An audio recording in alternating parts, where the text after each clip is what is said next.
ची पंगत असते. पण हा नियम असतो एक, की जेवताना अशा पद्धतीने जेवायचं, की या पद्धतीनं हात फोल्ड, हात दुमडला जाता कामा नये घास खाताना. राक्षस जरा विचारात पडतात. पण शेवटी काय, खरी जी प्रवृत्ती असते किंवा खरा जो स्वभाव असतो तो वर येतो.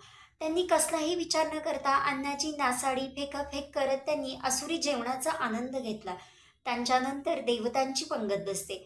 देवता तोच नियम काटेकोरपणे पाळतात आणि एकाच्या 2 पंगती करतात आणि सगळे देव-देवता एकमेकांसमोर जेवायला बसतात आणि नियमसुद्धा पाळतात बरं का ते, की हात फोल्ड न करता, हात न दुमडता ते सरळ हातानं एकमेकांना हा घास भरवतात आणि यालाच म्हणायचं देवता.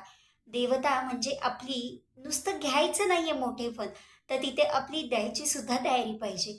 ही गोष्ट तुम्हाला मला सगळ्यांनाच ऐकून माहीत असेल, पण तरीसुद्धा एका आध्यात्मिक